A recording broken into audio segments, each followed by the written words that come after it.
Sí.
Buenas, ¿cómo estás? Muy bien.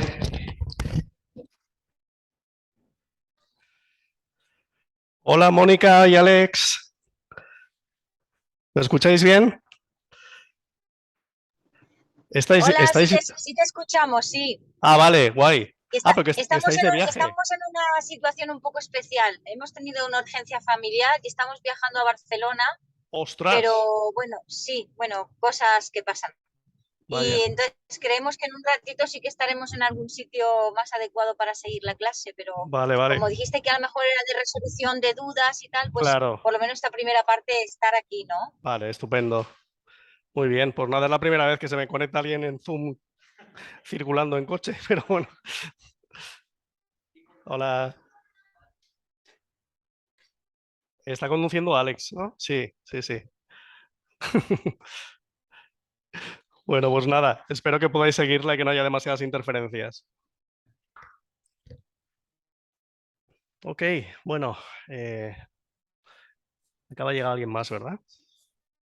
Ah, es verdad, sí. Pues vamos a ir empezando, ahora cuando venga Sol.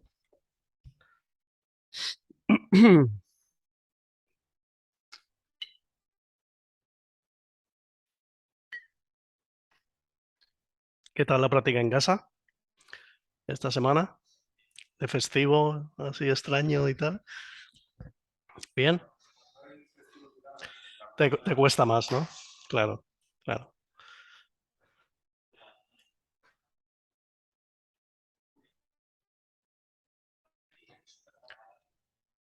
Vale.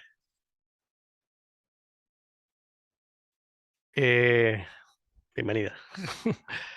Vamos a ir empezando y si viene alguien más, pues que se apunte porque tampoco vamos a hacer práctica, o sea que va a ser una clase de resolución de dudas porque de vez en cuando me gusta hacer ese tipo de clases, ¿no? Porque, hola, los viernes son para esto, son para reafirmar lo que vamos viendo en los módulos, a veces de forma práctica, haciendo alguna clase, pero también a veces es necesario resolver dudas que hayan surgido en la práctica en casa, que es donde hay que practicar, ¿vale? Está muy bien venir a clase, los que venís a clase aquí en esta escuela o en cualquier otra, pero aparte de eso tenéis que practicar en casa. porque si no practicáis en casa no vais a poder, digamos, de las patas que sostienen la formación, una pata muy importante es la práctica en casa. Si falla esa pata, yo siempre digo, hay que reforzar las otras, pero en la medida de lo posible hay que intentar mantener un hilo de conexión con la práctica, de la forma que sea. Está claro que no todos los días son iguales, hay situaciones vitales que van cambiando y momentos en los que a lo mejor no tenemos tanto tiempo, pero siempre puedes hacer algo, ni que sea 5 minutos. Mantener un punto de conexión, porque eso es lo que te va a crear el hábito. Estoy seguro que algunas de vosotras y de vosotros tenéis ya ese hábito consolidado, pero si no, la única manera de consolidar ese hábito es mantener ese hilo de conexión. La práctica puede ser sentarte 5 minutos y hacer una pequeña meditación o cantar el Om, por ejemplo. O la práctica puede ser hacer una pequeña salutación al sol. ¿Ok? ¿Que tienes más tiempo?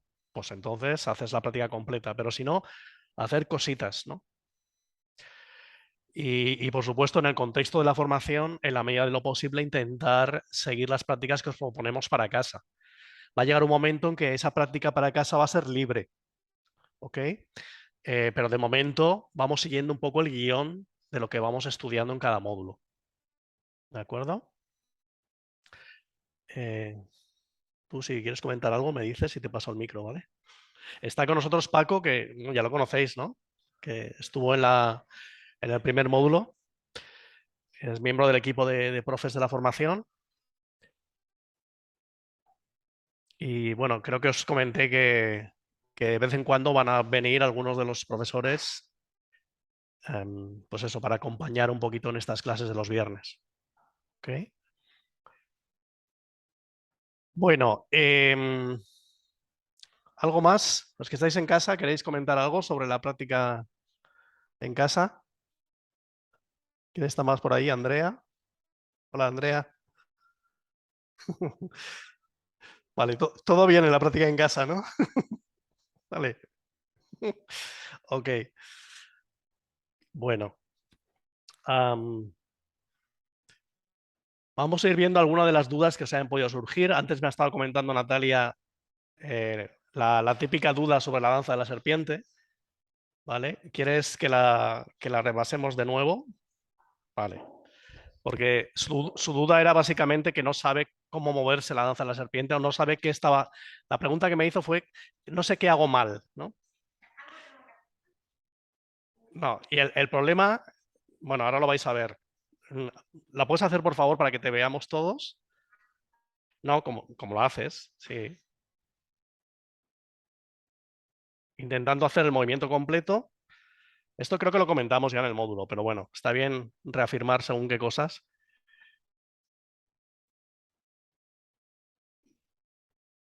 Vale. ¿Veis dónde está el problema? Correcto, la fuerza de los brazos. ¿Vale? Le he dicho que es muy típico, muy normal al principio, ¿no? Entonces, la forma de progresar no es hacer trampas. La forma de progresar, si ella lo hiciera mal, ¿quieres hacerlo mal? Te voy a explicar ahora. Para subir del todo, desplázate hacia adelante y mueve las manos. Vale, claro, así sí que subes, ¿no? Pero claro, estamos haciendo una trampa. O si llevamos los pies hacia atrás, las piernas hacia atrás. Entonces, claro que subimos. Pero el objetivo no es subir. El objetivo es fortalecer los brazos. Si tú haces una trampa, ya no estás trabajando de manera honesta. ¿Vale? La honestidad de la práctica es uno de los yamas. Es uno de los principios éticos del yoga. La veracidad, satya. Satya significa veracidad. Vulgarmente se traduce como no mentir. Pero no se trata de eso. Se trata de ser honestos con nosotros mismos. De ser veraces en nuestra práctica, ¿no? Empezando por ahí. Entonces, si soy honesto con mi práctica y me doy cuenta de que no tengo fuerza en brazos, ¿de qué manera puedo practicar Sasanka Bhujangasana? Pues llegando hasta donde yo pueda, y cuando ya no puedo llegar más, entonces subo y vuelvo hacia atrás, ¿vale? ¿Lo haces bien ahora? Entonces, primero, acordaros la posición de partida, glúteos, lo más cerca posible de los talones.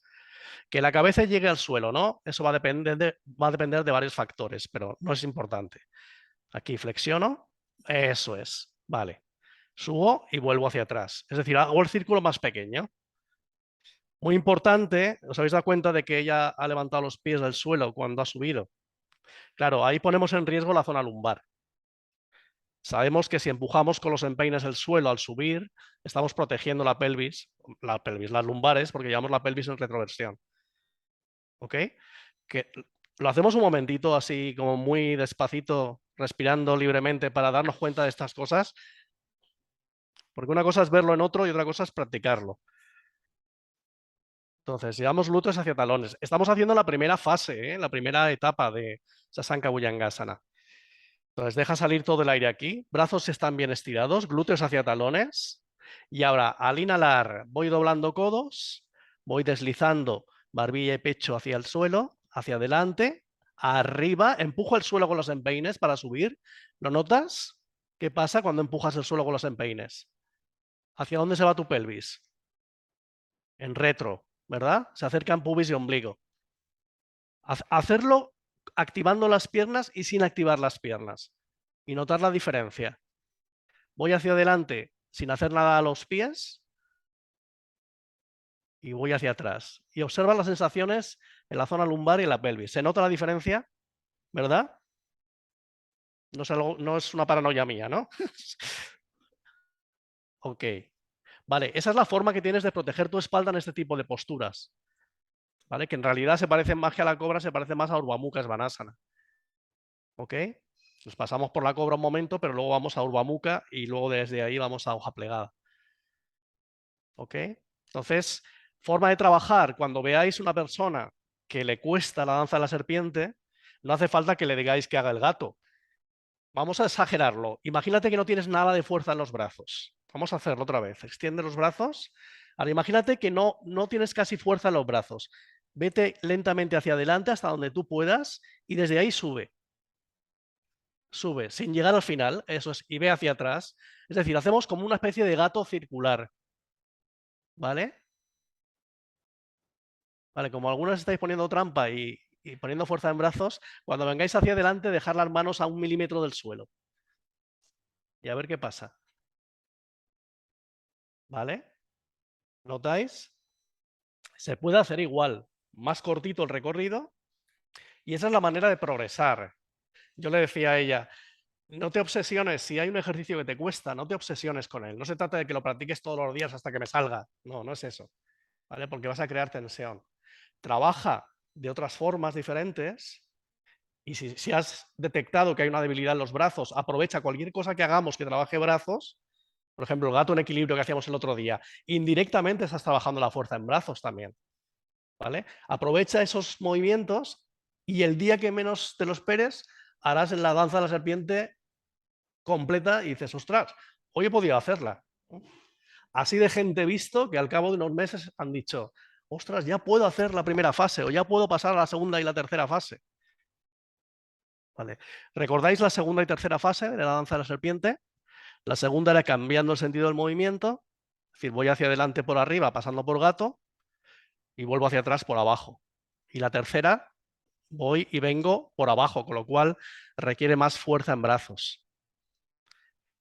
¿Recordáis cuál es otra de las trampas típicas cuando no hay fuerza en brazos? Exacto. Porque entonces estamos haciendo fuerza con los hombros. El abrir los codos, cuando voy hacia adelante, ¿vale? ¿Alguien quiere hacerlo de muestra mal? Paco, ¿quieres hacerlo?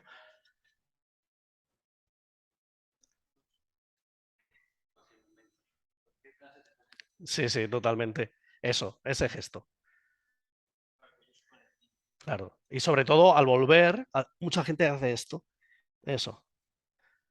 Entonces, cuidado con eso. Codo siempre cerca del cuerpo.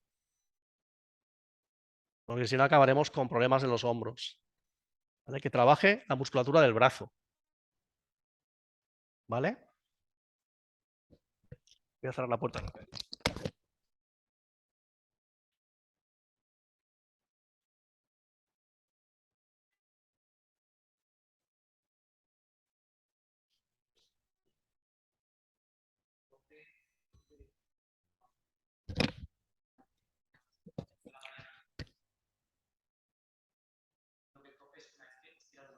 Exacto, cuando haces Urdhva Mukha. Exacto. ¿Recordáis la diferencia entre Urdhva Mukha y Bhujangasana? En Urdhva Mukha el apoyo está prácticamente en manos y pies, ¿vale? Entonces no llegamos a ser Urdhva Mukha completo, pero casi. Pero tampoco es la cobra, porque la cobra, la pelvis permanece en el suelo. La postura clásica de la cobra, la pelvis está en el suelo. ¿Ok? Brazos estirados o no va a depender de la flexibilidad de cada cual. Generalmente el 80% de la gente va a quedar con los codos flexionados, ¿vale? Porque si tú estiras los brazos y encima no activas las piernas e intentas llevar la pelvis hacia el suelo, lo que vas a hacer es quebrar la zona lumbar. Ahí estás, ¿vale? Machacando.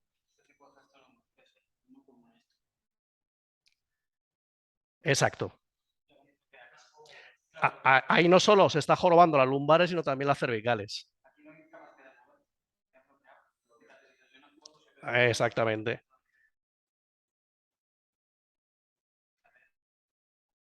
Exacto. Sí. Vale. ¿Alguna duda más con la danza de la serpiente? ¿En casa lo tenéis claro también? ¿Sí? Vale. Sí, Nosotros íbamos a comentar lo mismo, que si una forma de hacer trampa era abrir los codos, porque es lo más natural que te sale para hacer trampa, ¿no? correcto, correcto. Sí, sí, no. Siempre hay un montón de posibilidades con las trampas. Sí. Sobre todo es evitar la hiperextensión del cuello. Cuando estás en la extensión final, que favorezcan más la extensión torácica a este tipo de gesto, ¿vale? Porque eso es súper dañino también a la larga para el cuello. Comprime demasiado, ¿vale? Entonces siempre homogeneidad en la curva, ¿ok? Algo como esto.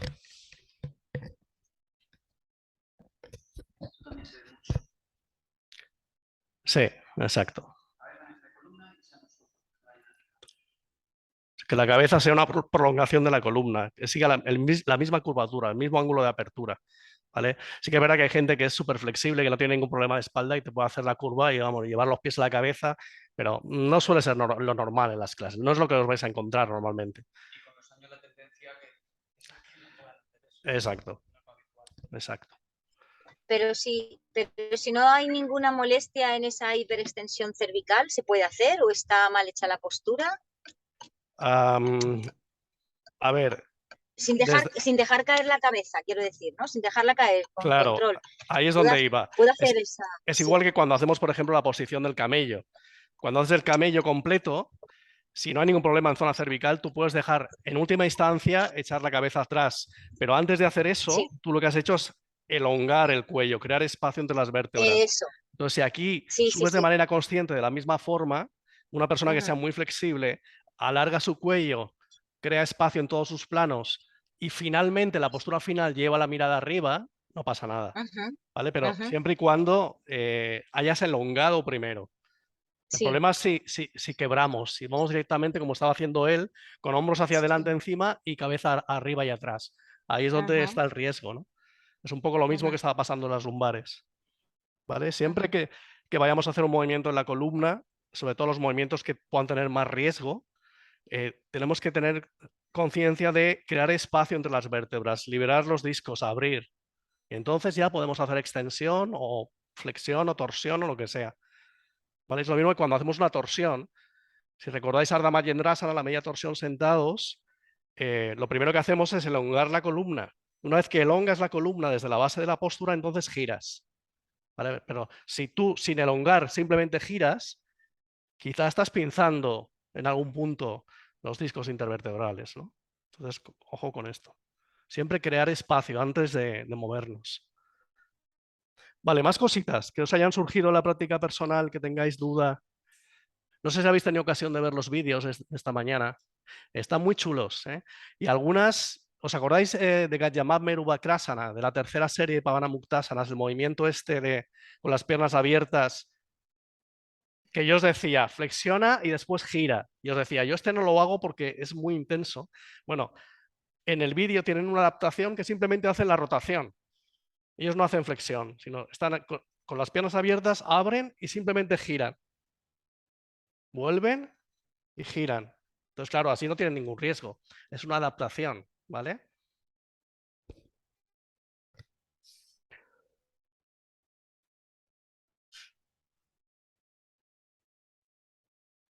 ¿No tenéis dudas?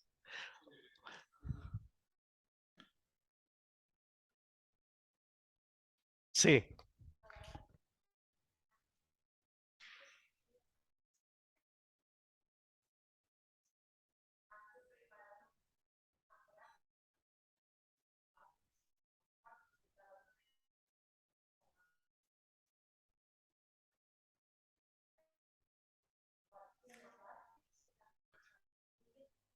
Vale. La pregunta que está haciendo, hasta que me quede con los nombres, Sonia, perdona. La pregunta que está haciendo Sonia, digo porque no te habrán escuchado en casa y en la grabación. Está refiriéndose a la ubicación de las series de Pavana Muktasanas en una secuencia, en una clase, ¿no? Esto ya lo iremos viendo, sí. Sí, sí, sí. Vale. Ujú.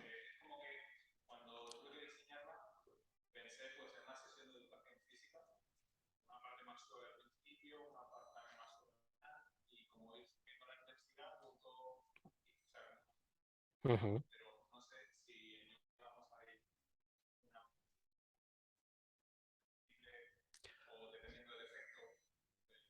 Claro. Es que estamos abordando temas que todavía no tocan, ¿vale? Que los iremos viendo poco a poco. Recordáis que os hablaba de las diferentes piezas del puzzle. Entonces, estamos viendo la primera o la segunda pieza del puzzle. Nos queda todavía mucho recorrido. Entonces, sí que os adelanto que las series de Pavana Muktasana se pueden ubicar al principio de una sesión de Hatha Yoga o de yoga dulce. em, son, forman parte de lo que podríamos llamar preparación. ¿Eh? Le llamamos preparación, no calentamiento, ¿no? Porque calentamiento suena más a fitness, ¿no? Preparación física, energética, respiratoria. En el contexto del yoga clásico, esa parte es muy importante en la sesión. Entonces, los Pavana Muktasanas normalmente van a ir ubicados en esa parte de preparación, pero en yoga no hay reglas rígidas. Por ejemplo, en las sesiones de yoga dulce, o imagínate que estamos haciendo un grupo de Hatha Yoga básico, que hay mucha gente que está empezando. Entonces, a lo mejor resulta que, igual que pasó con vosotros en el módulo, las primeras clases hacemos solamente Pavana Muktasanas. Entonces sí que hay una curva, en todas las clases tiene que haber una curva. Si nosotros empezamos aquí, hay una subida de la energía, luego llegamos a un punto de culminación durante la secuencia de asanas y luego hay una bajada. Y el punto en el que tenemos que acabar tiene que ser normalmente más bajo que el que entramos. ¿Vale? Tampoco demasiado bajo, depende un poco del objetivo de la sesión. Pero sí que hay una estructura, que ya veremos en su momento, y va a estar vinculada al objetivo de la sesión, de la práctica que busquemos. ¿Vale? Pero ahora es suficiente para nosotros intentar hacer clases que sean lo más armónicas posible. Por eso, si os fijáis en las prácticas que vais para casa, no hemos cogido los Pavana Muktasanas y los hemos hecho uno detrás de otro tal cual. Sí que es verdad que los de la primera serie van antes que los de la segunda y los de la segunda van antes que los de la tercera. Ese es su desarrollo natural. No tiene mucho sentido que te comas un plato de arroz y después te comas el aperitivo, ¿verdad? Pues algo así. Estupidez de metáfora, pero, pero ¿entendéis? Entonces, primera serie son articulaciones, entonces eso es de lo primero que vamos a hacer. Después, movimientos del sistema digestivo. Y luego la tercera serie habéis visto que no tiene nada que ver con las dos anteriores, es mucho más cañera. Es para mover la energía, básicamente, y sobre todo de la zona de la pelvis. Entonces, estos van a ir, igual que el saludo al sol. ¿Harías el saludo al sol y después mover las muñequitas? ¿Verdad que no? No tiene sentido. Entonces, al final es cuestión de sentido común. Dentro de eso, dentro de lo que tenéis ahora, de lo que sabéis ahora, ahora todavía no, pero a partir del próximo módulo que vamos a ver ya los ejercicios preparatorios, vamos a poder introducir movimientos o karanas que nos van a ayudar a evitar esto que yo os decía que pasa con los Pavana Muktasanas, que es que hay mucho movimiento de flexión y algo de torsión, pero prácticamente casi no hay extensiones. Entonces, claro, estamos machacando mucho en una misma dirección. Entonces, para evitar eso, en la serie que vais para casa veis que yo he metido alguna cosita entre una flexión y otra tipo danza de la serpiente o tipo gato elevando una pierna, movimientos de extensión para compensar. Pero es simplemente cuestión de sentido común. Además es que te lo va a pedir el cuerpo. Si imagínate que en una serie estás haciendo Chaki Chalana Asana, después Naukasan Chalana Asana y luego Vayuniskasana. Estás trabajando en la misma dirección todo el tiempo. Entonces ahí, entre medias de alguno de esos tres, tú podrías meter, por ejemplo, la danza de la serpiente. Y alivias la tensión que has creado en la parte baja de la espalda de hacer todo el rato flexión. ¿Vale? Por ejemplo, en este caso, Chaki Chalana, Naukasan Chalana, remar en bote, danza de la serpiente y después de la danza de la serpiente Vayuniskasana, por ejemplo. ¿Vale? O una torsión. ¿Entendéis? Es utilizar el sentido común. Y esto lo vais a ir desarrollando a medida que recibís clases, muy importante, es otra de las patas. Practicáis en casa y vais viniendo a los módulos y recogiendo información. O sea que es un proceso de maduración. ¿Quieres comentar tú algo? Sí. No sé si responde un poco a las preguntas que estabais haciendo. Entonces no os preocupéis, ahora estamos yendo poquito a poco haciendo series muy básicas en las que no nos calentamos la cabeza. Eso sí, conforme se vaya complicando un poquito más, tener presente siempre que lo que se os va a pedir al principio, sobre todo este primer año, es que las series sean equilibradas, armónicas. No confundir equilibradas con equilibrantes, porque equilibrantes hace referencia al efecto energético de la secuencia. Vamos a ver en su momento que tanto las asanas como los pranayamas, por ejemplo, se clasifican, entre otras formas, en vitalizantes, equilibrantes y relajantes. Por ejemplo, una postura vitalizante, a ver si se os ocurre alguna. Vitalizante significa que activa la energía vital, prana sakti. Activa el sistema nervioso simpático y el hemisferio cerebral izquierdo. Adho Mukha, no, hay algunas más vitalizantes. Posturas, asanas, digo, asanas clásicas, por ejemplo, los guerreros en general. Guerrero 2, por ejemplo. Utkatasana. Las posturas de extensión, la cobra. ¿La cobra diríais que es una postura relajante? No. O el arco, el camello, son posturas de apertura, es decir, entre comillas, son posturas solares. La energía solar es la energía vital. ¿Os acordáis esto del significado de Hatha Yoga? Lo comentamos, ¿verdad? En el módulo. Insistiremos sobre ello cuando hablemos de las ramas del yoga en este próximo módulo. Pero las posturas que trabajan la energía vital, que sirven para espabilarnos, por así decir, para activarnos, claro, si tú en una serie resulta que metes muchas posturas vitalizantes y encima metes un pranayama vitalizante, ¿tú esa serie la harías a las 8:30 de la noche? Bueno, si te vas a ir de marcha después, sí. Pero si no, ¿verdad que no? Porque ¿qué efecto te va a producir? Te va a activar, ¿vale? No te va a poner de los nervios, porque en una postura o en un pranayama están los tres efectos: vitalizante, equilibrante, relajante, pero sí que es verdad que va a predominar uno de ellos. Tú haces Utkatasana y Utkatasana no es como tomarte un café, ¿vale? No es la misma sensación, pero sí que hay una sensación de energía, ¿vale?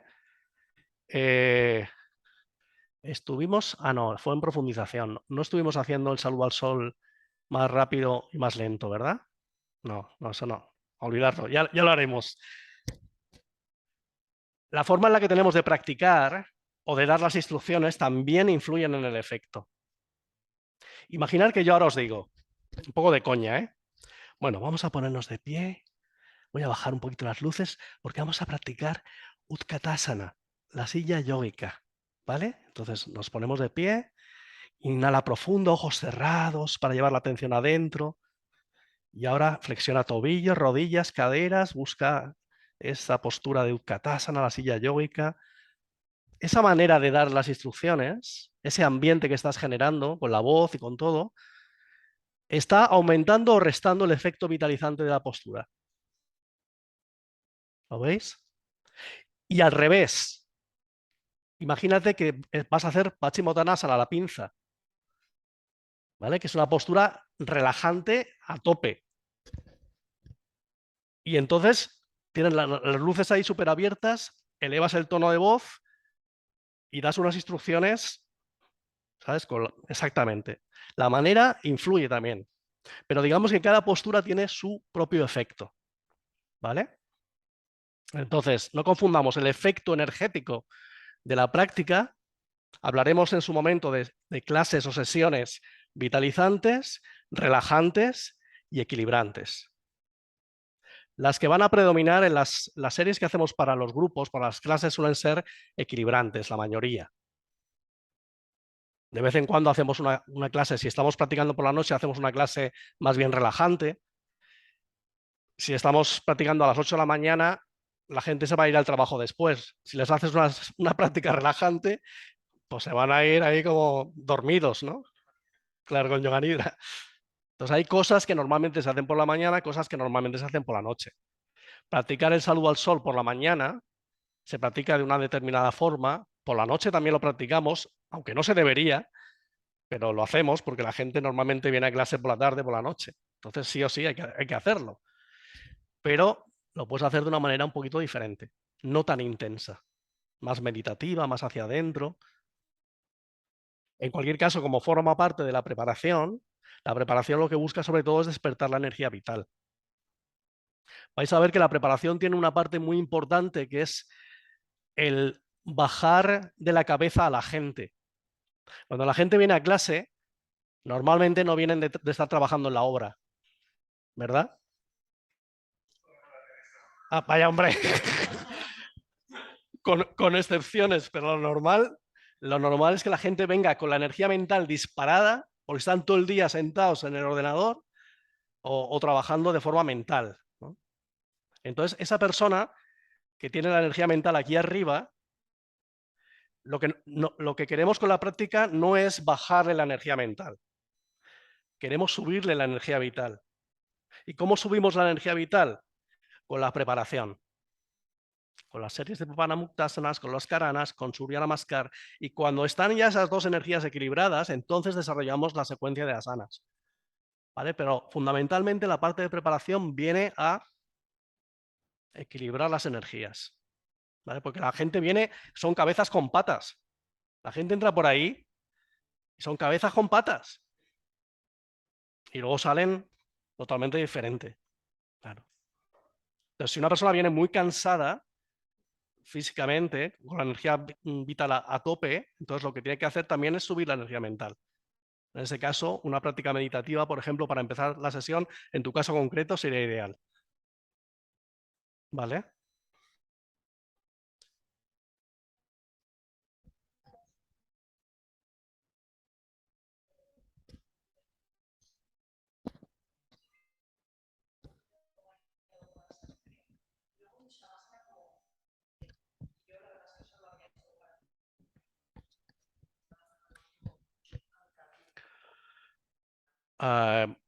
No. ¿Te refieres a la clase de profundización o no recuerdas? Sí, pero no, lo que haríamos sería después del saludo al sol. O sea, normalmente la parte de preparación depende de cómo sea la preparación y depende de lo que vayas a hacer después. Tú puedes hacer un savasana como para diferenciar. Hasta aquí ha sido la parte de preparación. Ahora vamos a empezar con las asanas, ¿vale? Pero no tiene por qué ser savasana. Tú puedes terminar el saludo al sol y quedarte en samastiti. Además, creo que lo hicimos algún día. Quedarte aquí, esta es la postura de relajación de pie. Porque, como luego voy a hacer asanas de pie, ¿qué sentido tiene que me tumbe, que me quede ahí medio atontado para luego ponerme de pie y hacer asanas? No tiene sentido. Entonces, hago una mini relajación de 5 minutos aquí, ojos cerrados, simplemente relajo lo más posible de pie y continúo con la serie de asanas. Pero es una forma de poner la transición entre una cosa y la otra, ¿vale? Pero ojo, esto estamos hablando de el Hatha Yoga clásico o el yoga integral, porque si nos vamos a yoga dulce, que Paco lo puede compartir ahora su experiencia, en yoga dulce todo se entremezcla, porque en yoga dulce trabajamos mucho también con la dinámica y a lo mejor estamos toda la clase haciendo dinámica y estática y entonces no está tan diferenciado, ¿verdad? O sea, tú comenta un poquito si quieres para que... Bueno, en mi caso, que al final el yoga dulce lo daba José Manuel y luego hace unos años lo cogí yo. Yo no sabía, o sea, cómo empezar una clase de yoga dulce, pues lo que había venido con José, poco más. Pero al final es ver la gente que tienes y adaptar la clase a lo que pueden hacer, evidentemente. Y vamos trabajando todo el rato con eso, Hay mucha Pavana Muktasana, muchísima. Hay sesiones de Pavana Muktasana, como decías tú, ¿vale? Y luego en una relajación súper larga. Y en contadas ocasiones se va a parecer a una clase de Hatha Yoga, por ejemplo. En Hatha Yoga, luego siempre vas a tender, si vas a un Hatha Yoga clásico, a mantener posturas, ahí vas alternando. Posturas que son más exigentes, siempre las vas a practicar en fase dinámica. Posturas que son un poquito más asequibles, pues ahí sí que pueden descansar un poco más con alguna adaptación. Pero ya te digo, son un poco engendros las clases de yoga dulce porque al final lo que busca ese tipo de persona que viene a esa clase es trabajar un poquito la movilidad y sobre todo pues que tienda a la relajación, ¿vale? Son personas que suelen tener un poquito más de dificultad a la hora de moverse, entonces digamos que son patrones muy marcados. De vez en cuando se mete alguna joven o algún joven ahí a probar y le gusta porque es relajante y tal, pero buscan otra cosa al final. Y su cuerpo está predispuesto a eso, ¿vale? A más exigencia, más intensidad. Entonces, bueno, es jugar un poco con todo lo que podáis aprender. Evidentemente, las Panamuktasana nos van a salvar muchísimo en ese tipo de sesiones. Y luego otras cositas, estiramiento de cadenas musculares, hay herramientas. Pero desde mi punto de vista, al final las clases de yoga dulce es donde más he aprendido. Porque al final, pues, Hatha Yoga, una postura es claro, y casi todo el mundo la va a hacer. Pero en yoga dulce al final tienes que encontrar matices a la práctica porque son cuerpos totalmente distintos dentro de los achaques de cada uno. Entonces ahí vais a aprender un montón en las prácticas y demás. Curioso. Y sigo aprendiendo en yoga dulce, o sea que me sigo encontrando con cosas y darle la vuelta a eso y vamos a pensar cómo adaptarlo y de tener que utilizar una silla para una persona. O sea que ahí hay un trabajazo. De hecho, en este curso, en primer año, vamos a ver las asanas básicas, ¿no? Las instrucciones básicas para hacer las asanas básicas, ¿no? Por ejemplo, antes decíamos Utkatasana, pues cómo se construye Utkatasana. El año que viene veremos las asanas básicas, las repasaremos y las asanas avanzadas. Pero antes de hacer las asanas avanzadas con la profe Esther, lo que haremos será, cuando hagamos el repaso, repasar las asanas básicas y ver de qué manera las podemos adaptar, por ejemplo, a yoga dulce. Es decir, Utkatasana, ¿cómo lo harías para una persona que tenga problema de hombros? Para una persona que tenga problema de rodillas. ¿De qué manera podemos hacer? ¿Vale? Entonces, al final es encontrar diferentes formas de adaptar las posturas a las personas. ¿Qué ibas a preguntar, Sofía? No, es que ahora hay muchos nombres americanos, hay muchos estilos americanos, bueno, no sé si americanos 100%, pero creados en Occidente, porque, a ver, el concepto de yin yang no es un concepto yoico, es un concepto del taoísmo, de China. Entonces, solamente llamarle a un yoga yin yoga o yang yoga, ya ves que es una mezcla, ¿no?, de cosas. Hasta donde yo tengo entendido, el yin yoga son posiciones, es el yoga clásico de toda la vida, mantenido largo tiempo con ayuda de soportes y de que te hagan más fácil mantener la postura. Se llama una especie de yoga clásico adaptado, explorando la quietud o algo así, ¿no? No sé, ¿tú has hecho algo de yin yoga? He visto alguna cosita, no llego a hacer, pero por ejemplo, yo diría totalmente que no, tiene nada que ver, porque en Yin Yoga se hacen estiramientos súper exigentes algunos de ellos y son posturas bastante profundas y posturas entre comillas avanzadas. No tiene ese matiz del yoga dulce donde, vale, no puedo hacer esta postura, la adaptamos de esta manera. En Yin Yoga vas a buscar esa postura final, que a lo mejor te ayudan con soportes y demás, sí, pero sí el que aquí ha dado Yin Yoga y mucha gente no podía practicar porque es bastante exigente en lo físico. Por lo menos hasta donde yo he visto. Habrán, pues como todo el rato, hay tantos estilos como profesores y alumnos de yoga. Entonces ahí os he encontrado un poco. Pero el Yin Yoga, digamos que ha venido aquí Es una práctica potente. Mm. Yo sí que lo he hecho un poquito y te da una pregunta porque Muktasana, al principio habla del flujo de la energía, ¿no? Sí. Los canales energéticos, los nadis, ¿no? Y en Yin Yoga, bueno, yo había escuchado mucho hablar de los meridianos. No sé si es lo mismo parecido o es otra cosa. Como los canales. Los nadis de la tradición india, de tradición yógica, se parecen mucho a los meridianos de acupuntura. De hecho, hay algunos trabajos en claves del yoga, en el libro de Danilo, habla de un tal doctor Hiroshi o algo así, que habla de los principales meridianos asociados con diferentes nadis. O sea que sí que hay correspondencias. Sí. Sí, sí. Igual que los chakras también tienen correspondencia con puntos determinados de la medicina china, ¿no? Al final las diferentes tradiciones son diferentes mapas, no siempre se pueden superponer, pero sí que hay muchas coincidencias, con lo cual también te hace sospechar de, hostia, algo de verdad habrá en esto para que diferentes tradiciones coincidan, ¿no? Entonces, sí, sí. Pero efectivamente, en según qué asanas de yoga, tú estás trabajando meridianos.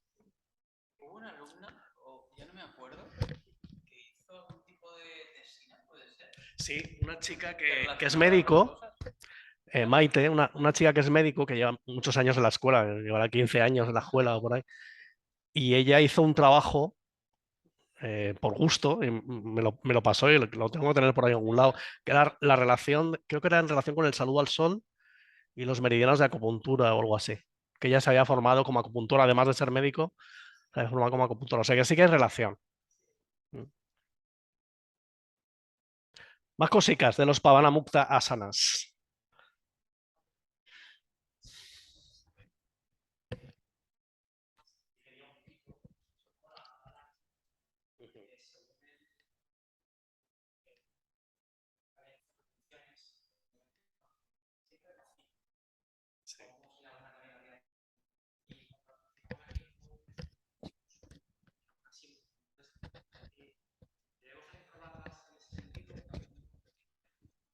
Yo con las retenciones llevaría un poco de cuidado, ¿vale? En algunas cositas podemos ir probando, hacer retenciones pequeñas, no pasa nada, pero ya tendremos tiempo de hacer retenciones, sobre todo en segundo curso, cuando trabajemos con los pranayamas con retenciones, ¿no? Realmente. Porque si tú haces una retención larga, veremos en su momento que eso puede producir según qué problemas en el sistema nervioso y en el cerebro, incluso en el corazón. Entonces, de hecho, está contraindicada cuando hay problemas cardíacos. Entonces, ojo con las retenciones. Este año, este primer año, vamos a hacer algunas pequeñas retenciones. Entonces, si queréis explorar en algunos movimientos, pero yo no me complicaría la vida. Creo que es más importante para lo que se pretende con los Pavanamuktasanas, que es el fluir de la energía, que sea el movimiento lento, consciente, y eso sí, el tener presente la respiración.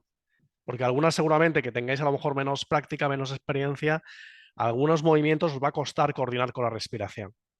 Entonces no pasa nada. Es mejor que al principio los hagáis más lentos, aunque la respiración vaya por libre, que no que los hagáis muy deprisa, porque es que si no, no me da tiempo al inhalar o al exhalar, ¿vale? Ya harás cosas que te irán ampliando la capacidad respiratoria y te dará tiempo a coordinar, ¿vale? Pero tener en cuenta que en yoga, si la respiración no está presente, no lo podemos llamar yoga. Para que la mente esté ahí y podamos focalizar la atención en el momento presente, la respiración tiene que estar ahí también. Porque la respiración es el vínculo entre el cuerpo y la mente. Si no estás consciente de tu respiración, tu mente está dispersa, está en otro lugar. ¿Vale? Entonces, la forma de coordinar movimiento y respiración con estos movimientos que son relativamente sencillos luego nos va a facilitar la práctica de las asanas. ¿Vale? Y de karanas que sean un poquito más largas, o incluso si más adelante nos gustan los estilos de yoga dinámico, como no tengamos un control de la respiración, nos vamos a agobiar. Las prácticas de vinyasa, de ashtanga, son fundamentales. La respiración es el hilo conductor de esas prácticas, y especialmente la respiración en Ujjayi, ¿no? O sea que está bien que, además, que tienes curiosidad, explóralo, pero bueno, tú ya tienes experiencia, lo puedes hacer, ¿no? Pero las que estáis empezando ahora, no hagáis demasiadas retenciones todavía. ¿Vale? Ya tendremos tiempo a hacer retenciones.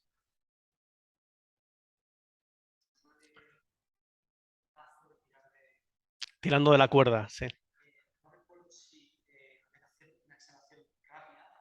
Mm. Eso es invento de la casa. Eso es invento de la casa, ¿vale? Sí, sí, sí, sí, sí. Lo puedes hacer de las dos maneras. Una forma más lenta, más meditativa. Pero yo hace muchos años, cuando yo empezaba con esto del yoga, recuerdo haber visto estas prácticas de la serie Saktibandha en una revista que no sé si conoceréis, que se llamaba Integral. Os hablo de hace la tira de 20 y tantos años. Y me acuerdo de un artículo en especial que descubrí yo esa serie Saktibandha. Yo entonces ni conocía lo que era Sayananda Yoga ni nada de nada. Y me acuerdo que la forma que tenían ahí, en ese artículo, de explicar el tirando de la cuerda, que incluso los movimientos se llamaban de otra manera, era justamente así. Y veías que lo practicaban así, en plan intenso, ¿no? Como una especie de Kapalabhati. ¿Conocéis Kapalabhati?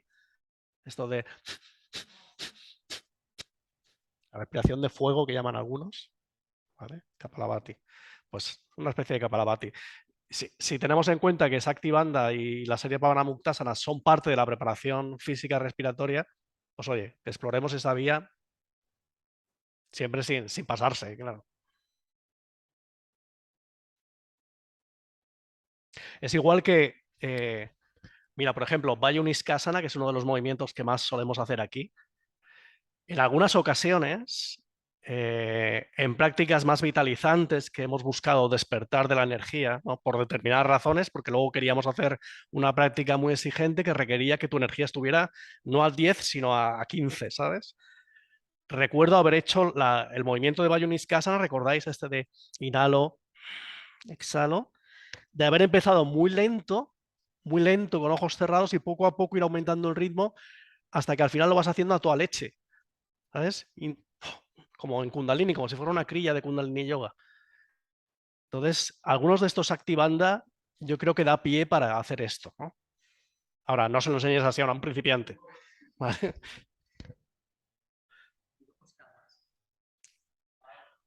No, me encanta que hayas traído la lista. Sí. Ujú.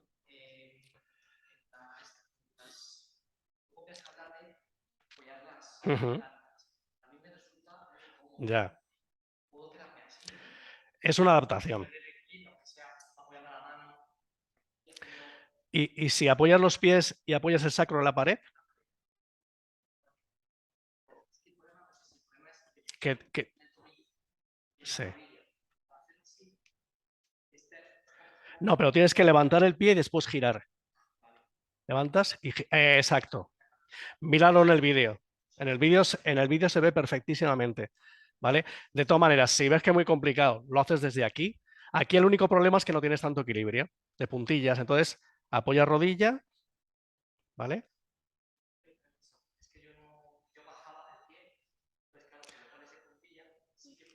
Claro.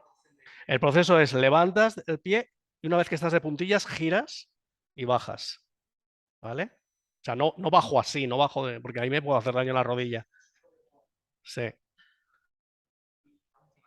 De todas maneras, al hilo de esto, claro, si recordar que hay 3 o 4 que se practican en cuclillas.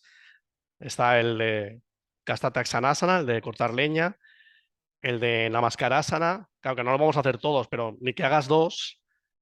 Claro, si no estás cómodo en Namaskarasana o en Kastataksanasana con los talones en el suelo, si no estás cómodo ahí, en Uddara Karsanasana menos todavía, o sea, ni lo intentes, ¿vale? Ahora, si aquí vas sobrado, si puedes hacer Vayuniskasana sin problema o Namaskarasana, entonces puedes hacer la torsión también sin problema. Si no, de puntillas y con el apoyo de la pared para que no desequilibrarte, ya está. Y los pies, por lo que te he visto, tienen que estar un poquito más juntos, porque la idea es que se junten las piernas. Mirar el vídeo, aunque solo veáis el vídeo de los Activanda, sí que es verdad que está en inglés, pero bueno, se entiende bastante bien en ese inglés indio. Pues eso, mirar por lo menos los movimientos, como son 6 o 7 solamente, y vais a ver exactamente cómo hacer cada pequeño gesto, ¿vale? José, una pregunta de Maskarasana.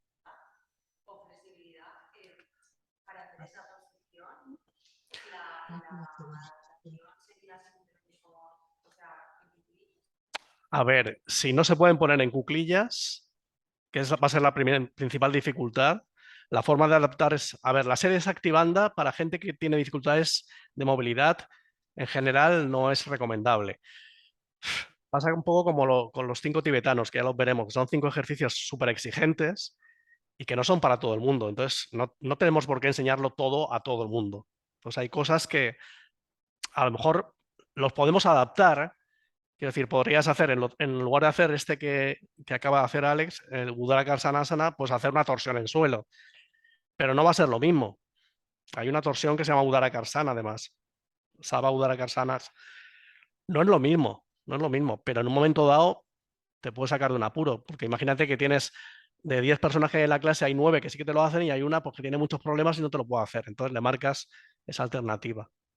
Pero ahora, si estás trabajando con un grupo de yoga dulce o un grupo de principiantes que ves que están bastante cascados y tal, pues no les metas activanda. Al menos hasta que no hayan soltado un poquito las articulaciones y tal. Para eso es la primera serie. ¿Vale? Entonces, lo ideal sería que fuéramos introduciendo progresivamente las 3 series. No así de golpe como hicimos en el módulo, ¿vale? Sino primer mes, vamos a trabajar básicamente con la primera serie. Segundo mes, segunda serie. Tercer mes, que ya están un poco más sueltos, meto tercera serie, así progresivamente. La progresividad en yoga es fundamental. Es lo que nos va a evitar lesiones y va a hacer que vayamos progresando rápidamente. Creo que queríais preguntar algo los que estáis en casa. Sí, Sí, yo, José, Mónica. tengo la duda, yo creo que desde el primer día. Sí, ¿Maskarasana es lo mismo que Malasana o hay alguna diferencia importante? Malasana es una postura estática, Sí, pero es la misma postura. Es que vale. vamos a ver que hay posturas que se llaman de diferentes maneras en función si vienen de las escuelas del norte o las escuelas del sur. ¿Vale? Malasana me parece que la llaman así en las escuelas del sur de India. Es igual que la Pasaría, postura de la hoja plegada, en el norte sería más Asankasana, en el sur se llama Balasana, postura del niño. Es la ajá, misma postura, en realidad. ¿Sabes? Yo no noto diferencia entre Malasana y Namaskarasana. vale, porque por ejemplo sí que nos apuntaste que Uttanasana y Padahastasana sí que era Sí, diferente por la posición de los pies, ¿no? sí, pero eso también es un invento de esta escuela. ¿Sabes? Porque en realidad la misma postura, con piernas juntas o separadas, se llama Uttanasana en el sur y Padahastasana en el norte. Vale. Pero es la misma postura. Lo que pasa es que nosotros, Ujú. para diferenciarlo una de la otra, igual que Tadasana y Samastiti. Tadasana y Sí. Samastiti son la misma postura en realidad. Pero nosotros cuando hacemos Tadasana con las piernas separadas y una posición más relajada del cuerpo, le llamamos Samastiti. ¿Vale? Ujú. Entonces, estas son cosas de esta escuela, que Ok, las podéis tomar si os sirven y si no, las dejáis vale, ir, ¿sabes? No somos vale, talibanes con eso. gracias. Ujú. Ok. Eso de los nombres de las posturas es tremendo, porque luego hay escuelas que crean sus propios nombres, ¿no? Por ejemplo, la escuela de yoga dinámico de Geoffrey de Brox, estos creaban sus propios nombres de las asanas y de los movimientos que le llamaban, no le llamaban vinyasas ni karanas. ¿Ves? Karanas le llaman en el norte de India, vinyasas en el sur, pero en realidad es lo mismo. Son varias posturas unidas a través de un Ujú. mismo movimiento. Eso es un vinyasa o una karana. Por esto dijeron ni Ujú. karana ni vinyasa, uyolas. Le llamaron uyolas, que uyola significa como ola, como movimiento de las olas del mar, ¿no? Ujú. Bueno, pues es bonito, pero o sea que cada escuela tiene sus formas. Vale, gracias. Nada,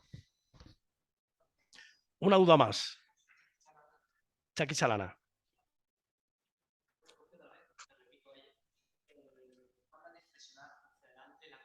Ujú. Claro. A ver, si tú ya tienes costumbre de moverte desde las caderas, que es de lo que se trata, pues puedes ir directamente a la postura. Pero ¿para qué hacemos esto de los círculos pequeñitos al principio?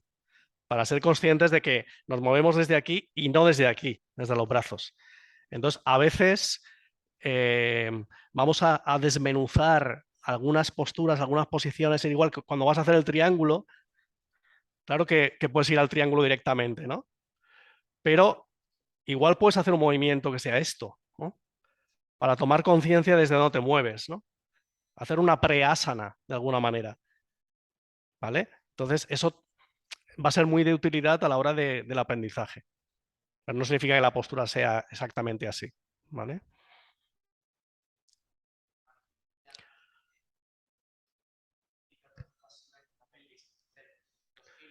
Claro. Claro. Claro. Claro. Claro. Claro. Lo que pasa es que tú ves el vídeo, cómo se mueven los chicos que están ahí en el vídeo. Claro, ellos lo de la pelvis lo tienen súper controlado. Entonces, claro, no tienen ningún problema. Pero nosotros que nos cuesta más, pues entonces el hacer primero ese micro movimiento nos puede ayudar después. O sea que lo que toméis de los apuntes que os pueda servir, lo tomáis y... Más cositas.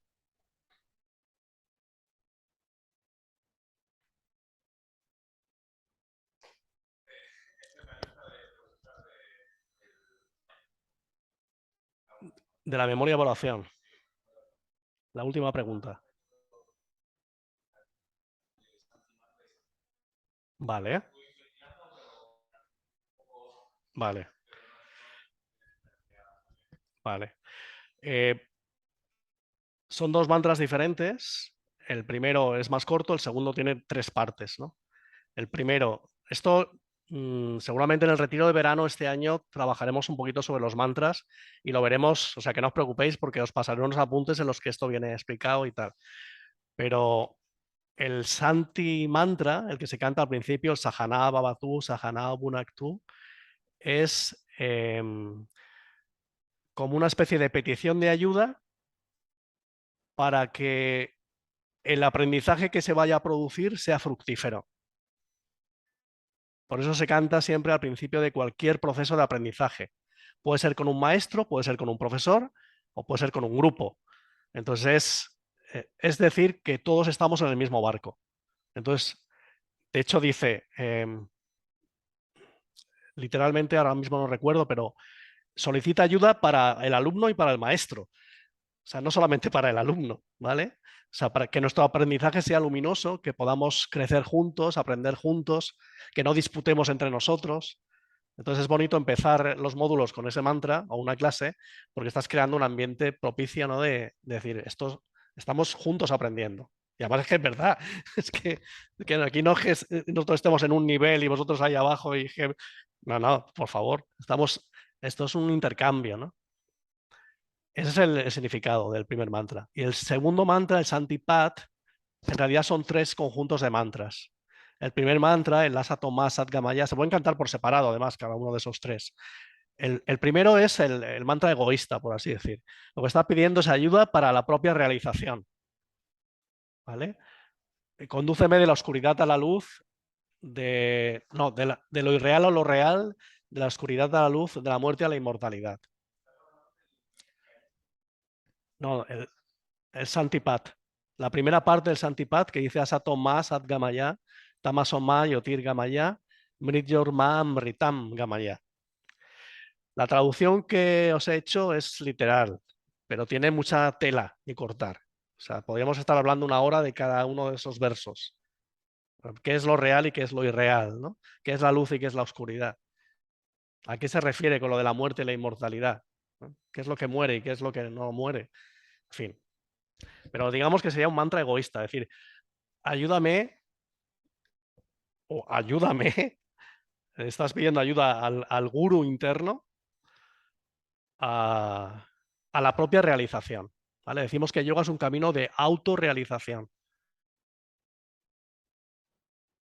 El segundo conjunto de mantras es, no voy a pensar solo en mí, voy a pensar también en los demás. Entonces voy a desear que todo el mundo en todas partes tenga condiciones propicias, tenga paz, tenga prosperidad y tenga felicidad.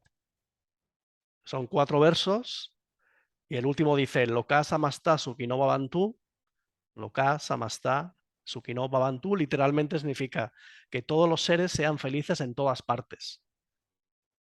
Es un mantra muy bonito. Y hay muchas canciones ahí, lo buscáis en YouTube, hay la tira de canciones con el Loka Samasta.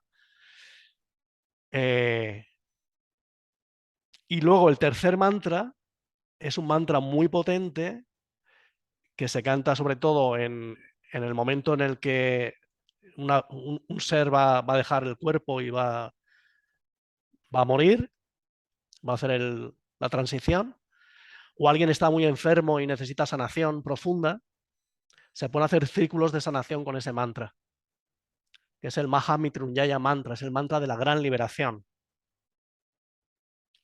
Y en ese mantra se evoca este principio de Shiva, este principio de la consciencia.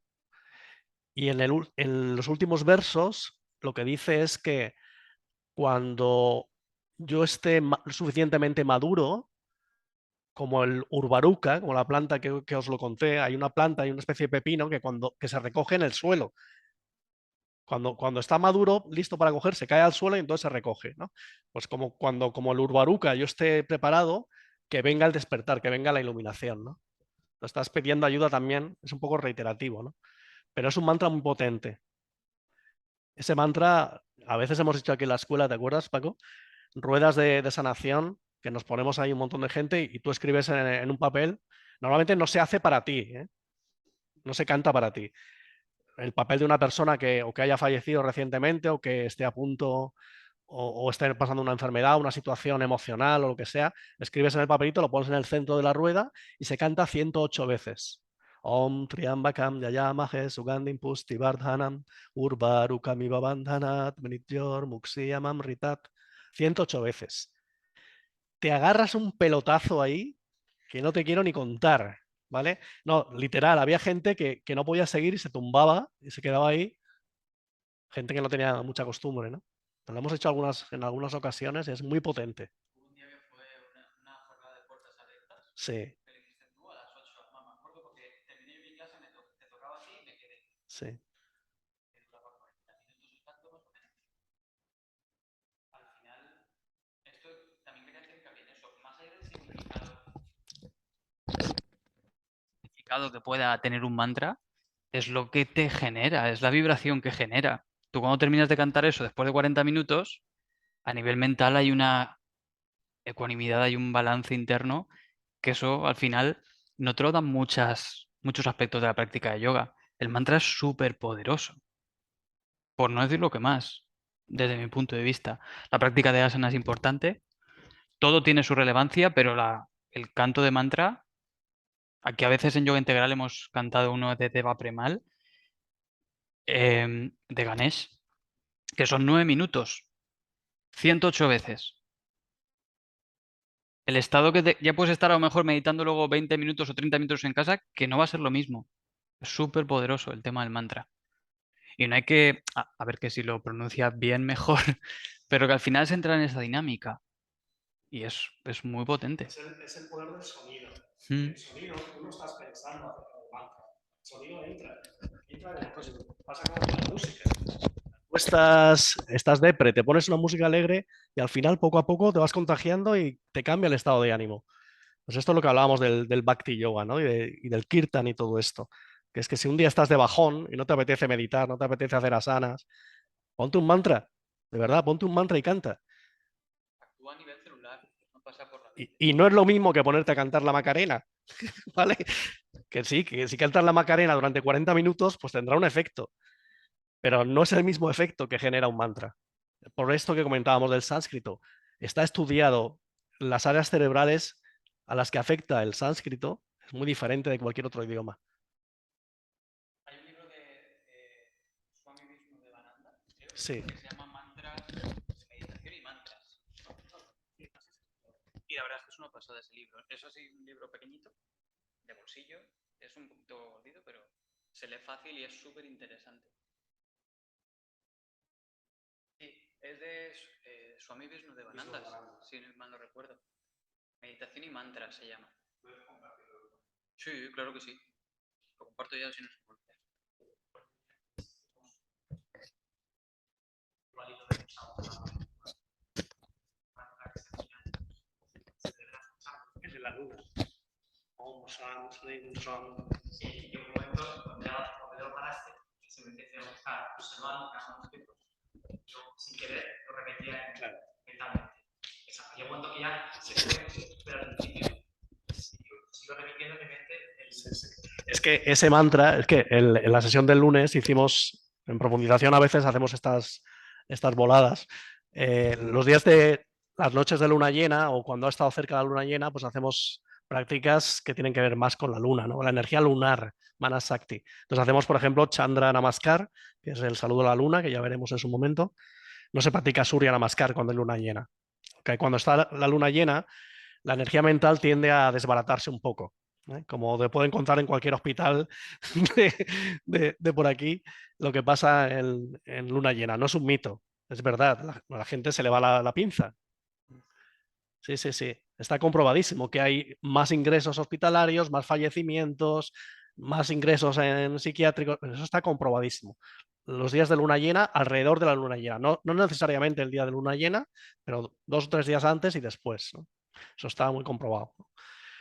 Entonces, claro, como está la energía mental muy disparada, lo que hacemos con algunas prácticas de Hatha Yoga es equilibrar esa energía mental. Podríamos hacerlo también subiendo la energía vital, pero hay algunas prácticas concretas como Chandra Namaskar o este mantra que comentaba Alejandro, que igual que hay un mantra solar, hay un mantra lunar también, que aquí hay un concepto que es Villa Mantra. Villa Mantra son mantras que no tienen significado. Por ejemplo, Om Hram, Om Hrim, Om Hrum. Hay una práctica del saludo al sol que hacemos con mantras que no tienen significado, que son pura vibración. Entonces, esto sí que notas el pelotazo, porque es que además es que no significa nada. Es solamente una vibración. Om Hram, Om Hrim, Om Hrum, Om Hreim, Om Hrom, Om Hraja. Y es hasta tal punto pelotazo la vibración para el que lo practica, que yo os aseguro que cuando a mí me toca dar esa práctica y no tengo la música, porque normalmente pongo una música y la gente hace la práctica, pero hay veces que me toca cantar yo los mantras, me pillo unos colocones simplemente de cantar el mantra y no estoy haciendo el saludo al sol, ¿vale? Y es por la fuerza que tiene el sonido. Y eso es pura vibración. Entonces, sí, a los mantras que sí que tienen significado, como comentábamos el otro día en el módulo, lo que tenemos que hacer es darle nuestro propio significado, el que a mí me sirve, no el literal o el que le sirve a un hindú. O sea, tienes que hacerlo tuyo. Si quieres, si te apetece, si no te resuena nada, pues déjalo estar. ¿Vale? Entonces, ese es el poder del mantra. Con significado tiene todavía más poder, pero sin significado funciona igualmente.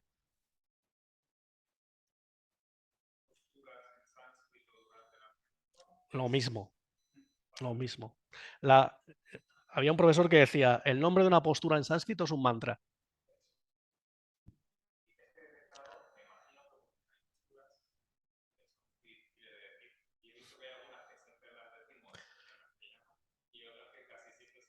Sí. O porque resulta que no te da tiempo a decirla porque el nombre es muy largo. ¿Sabes? Por ejemplo, en el saludo al sol hay una postura que es Asvasanchalanasana, que es la postura ecuestre. Y acabas antes diciendo postura ecuestre que no Asvasanchalanasana. ¿Sabes? Por ejemplo. Entonces, pero bueno, si lo puedes decir en sánscrito, fantástico. Sí, sí. El saludo al sol, sobre todo en grupos que están más iniciándose, es interesante empezar con el nombre en castellano. E incluso dentro de esa misma, si haces una secuencia de 5 rondas, yo, por ejemplo, suelo terminar cuarta y quinta es únicamente respiración y postura en sánscrito.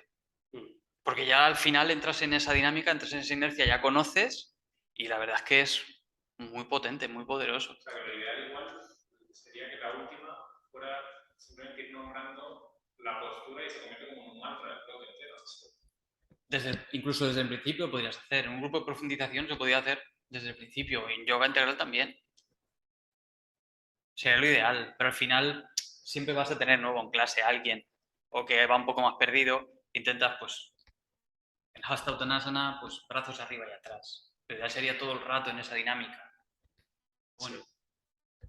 Sí, y luego, bueno, ya veréis en su momento, igual que hay una práctica con los Villa Mantras, también hay una práctica con los chakras, el saludo al sol. Bueno, que vosotros que venís a clase seguro que lo habéis hecho una vez.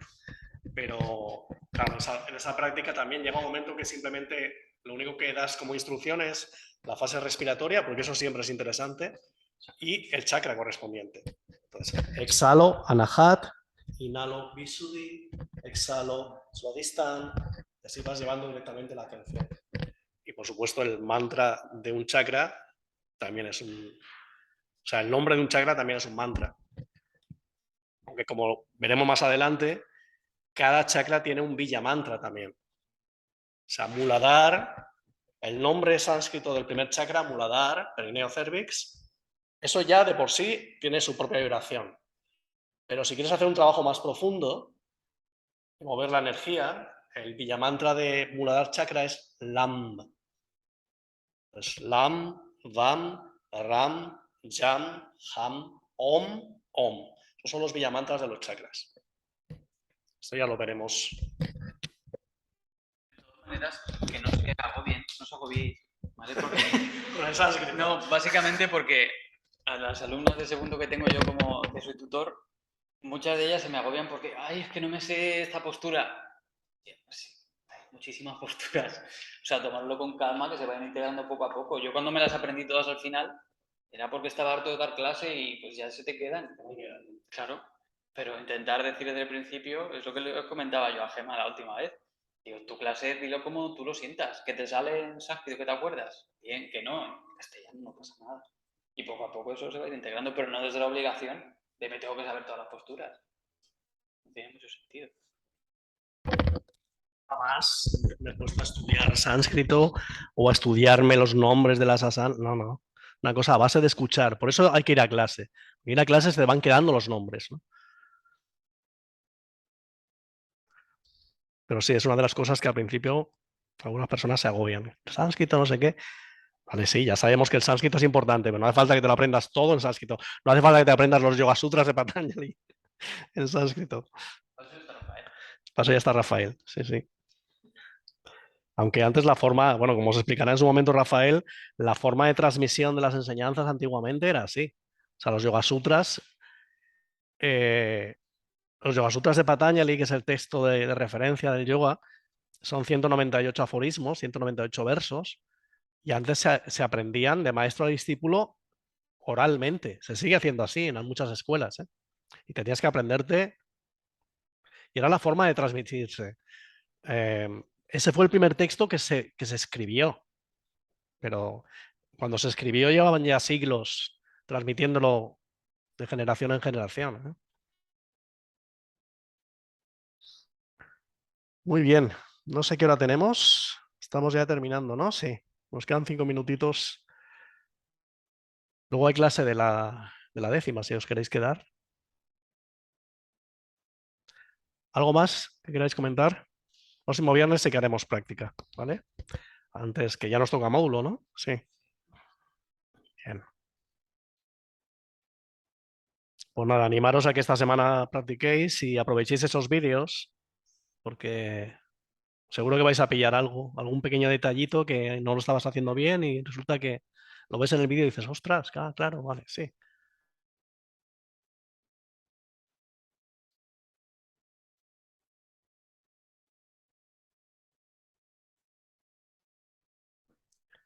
Pues nada, lo dejamos ya aquí entonces. ¿En casa bien?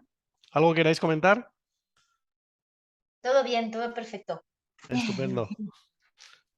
Pues nada, lo dejamos aquí. Practicar esta semana, miraros los vídeos y nos vemos el viernes que viene, que haremos una práctica también recordatoria.